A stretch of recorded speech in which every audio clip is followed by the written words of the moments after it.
Welcome back to my channel everybody. Today I have this really cool Game of Thrones White Walker makeup tutorial for you.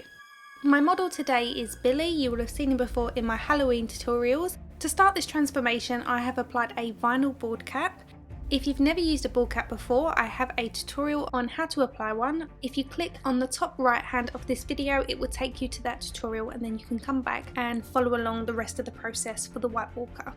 The next step in this transformation is to apply some wax to the eyebrows. The purpose of using wax in the brows is to disguise the hairs. It will allow them to lay completely flat against the skin so you can apply makeup over the top and completely disguise them. This is great for many looks, and although there are many techniques such as Elmer's glue and Prozade, for me wax is one of my favourites because you can really build it up till you can no longer see the hairs.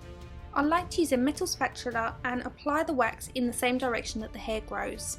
And then I like to use a eyebrow comb to brush that through the hair so it really coats kind of both sides of the hairs at the same time, but you're not changing the direction of the hair. And at the same time as combing it through the hairs, you're also flattening them. And this gives the neatest, most even finish. And then I go over them one more time with a spatula to make sure they're nice and flat and that there's no brush stroke marks. At this stage you would then use a sealer to seal the brows in place, and then you could cover it with makeup. I'm not going to seal them at this stage because I want to build up the very front of the brow to create a bit more of a sinister, heavy appearance. So I'm very roughly building this up in layers until I'm happy with how heavy the brow is looking at the front, but I'm not going to be too concerned about getting it too neat because the overall skin finish of the White Walker is textured. I'm using a very small amount of Vaseline just to flatten some of the edges. But as you can see, we've got texture and heaviness to the brow, which is perfect. So now I'm going to use the Kryolan Sealant to go in and apply this with a cotton bud so that it seals the surface so I can work over the top and not disturb the wax. I've used the wax technique in a few of my videos. If you check out my Groomer makeup tutorial, you'll see how I get more of a smooth finish. Next up, I'm going in with some of the Pro Shield Barrier Foam by Kryolan. This is a great product for protecting the skin from harsher influences such as FX makeup. We're going to be using a hybrid paint which is really great at sticking to the skin, and as Billy won't be leaving the makeup on, we want something that's going to help to remove the paint easier. To create the deep crevices that are distinct to the White Walker's face, I'm going to be using a product called Dermaflage. Now this has been designed as a topical silicone based filler, so it's not something that you would inject into the skin. Instead it would be something that you would wear on a daily basis to conceal any deep scars or recesses on the skin. The medical grade silicone actually comes in different skin tone colours, and it comes with a silicone pad that has a skin print on it. You would then press this onto the silicone while it's wet and it would take on the print of skin so it looks super natural and you can't see it sitting on the skin. It lasts all day, it's waterproof, and at the end of the day you just peel it off. So instead of using it for its intended purpose, I thought it would be a really great way to create those really distinctive lines that you can see on the White Walker's face. I'm using a reference image off of Google to get an idea of the placement for the lines, and it's a bit like decorating a cake. As I go along, I'm filling in certain areas and building up different aspects of the face so it looks really similar to my reference image. It needs to look semi-symmetrical but not completely symmetrical. So as you can see, I've left around the underneath of the eye area because this area needs to look like it's slightly sunken.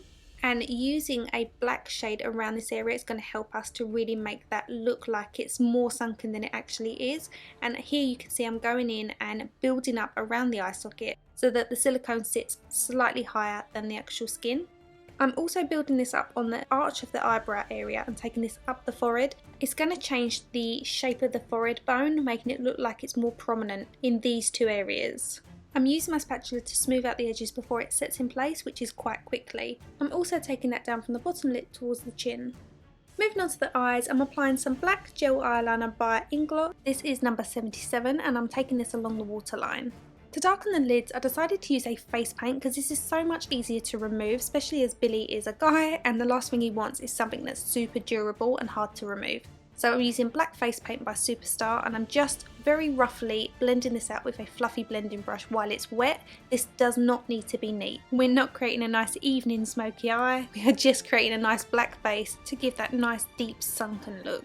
When working on somebody else, it can be quite hard to get to the root of the eyelashes if they tend to crease their eyes, so keep their eyes open but get them to look down when you're applying the makeup. I'm going into this Certifeye Dynasty palette and I'm taking the shade Emperor, which is a cobalt blue, and I'm applying this over the black on the centre of the eyelids. It's going to be really, really subtle, but it's just going to add that bluey tinge to the skin, which we need. I'm also taking that face paint close to the lash line underneath Billy's eyes, and I'm getting him to keep his eyes closed while I apply it. That stops him from creasing his eyes so much. And then I'm using a cotton bud just to smudge it out. I don't want that black to be too dark all the way down. So before I go in with the hybrid paint, I'm going to be using some alcohol activated paints by Kryolan, and I'm going to be using one of my favourite brushes by Bdellium Tools. This one is a Thomas Surprenant brush. It's the 195 and it's a large stippling brush. Mixing together the cream and the blue shade, we're going to create a nice base over the skin. We don't want it to be too uniform, that's why we're using a stippling brush. The reason for this alcohol activated paint base first is because we have used a silicone product on the skin, which is the Dermaflage. When I created my Yondu tutorial, we actually used a silicone base around the fin on top of the head. I found with the hybrid paint that it took a couple of goes over the silicone because it wanted to kind of separate, but I found it applied better over the silicone when I applied a face paint base. For this look, I'm applying it in washes of colour, so these alcohol activated paints are the best choice as a base for this particular look. Now I've got that down, I'm going to be using the Pro Air hybrid paint. It doesn't contain any water and it contains a blend of water repellent makeup ingredients. If you're looking for something that gives you amazing longevity but is also affordable, then this is the best paint you can get. As I said, this is completely waterproof and it can last up to 3 days. And in case you're wondering, it doesn't leave any staining. If you've seen my Yondu tutorial, then you'll know that Pro Air is the same product that was used on Guardians of the Galaxy. I've layered the shade Vascular twice on the skin, and again I'm still using a stipple motion to do this. Then over the top of that I'm going to be layering the colour Bone. Be sure to give these bottles a really good shake before you dispense them. I've poured a very small amount of this because a little goes a long way into a glass dapping dish, which I'm dipping my brush into, and then I'm stippling over the top. As you can see, as I start to work it in light washes, it does fade into the blue, but we're going to layer this a couple of times to really start to build up the opacity of the colour. The reason I'm using more of a bluey icy finish to the skin is because the actual colour grading of the footage has a blue finish to it. I can imagine that the White Walkers themselves would actually probably be more like a white grey tone, so I plan to go quite heavy with the white highlights and the black contouring. And this blue tone will kind of sink back a bit, but it will still be there, creating that kind of icy feel to the White Walker. What I love about the Pro Air paint is that it doesn't need any touch-ups. Once it's on, it does not budge, but don't let that fool you into thinking that this is hard to remove. One of my favourite products is Pro Clean, but it also is easy to remove with something so simple as dish soap. Make sure you work it onto the skin with no water. It will start to break down that paint, which will go slightly milky, and then you can just wipe it away. So now we've layered Bone over Vascular, we have got the desired lightness to the skin. As you can see, it's still kind of mottled in its appearance, but we've still got that blue peering through. So now we're going in with some black face paint, and I'm going to start to work that on either side of all those silicone lines that we've created over the face. I'm laying the colour down with a fine paintbrush so we can be really precise, and then I'm going in with a kind of like a flat duo fibre brush, and I'm using this for the shaded areas. The bristles are at different lengths, which allows you to create line work, almost a bit like cross hatching. And this is great for special effects makeup if you want to create scratches or kind of theatrical wrinkles. I'm going to be using this at the very end of the makeup to finish off the wrinkle work. It's definitely one of my favourite brushes for special effects work. I'm darkening this area on the outer third of the top of the eyebrow. This is between the two silicone mounds that we've created on the forehead. Darkening this area helps to sink it, but it also in turn makes the eyebrow bone and the bone structure on the forehead look more prominent. I'm applying some black eyeshadow on the inside of the silicone around the eyes. Again, this is sinking that area, making it look like the eyes are more set back. And then using a fine liner brush and some black face paint, I'm now creating wrinkles around the eyes. We're also going to extend those wrinkles over the top of the silicone so it looks as though the crow's feet are really intense. And don't be afraid to go quite dark with this because we're going to be working in all the dark shades first, and then we're going to pull all the highlights forward afterwards, which is really going to start to create the shapes. On the cheeks, I'm using the fine liner brush and the black paint to trace around all the trenches that we've created using the silicone. And then I'm softly blending the edges of those with some black eyeshadow. And again, don't be worried if it looks too dark at this stage because we are going to be going in with some white highlights.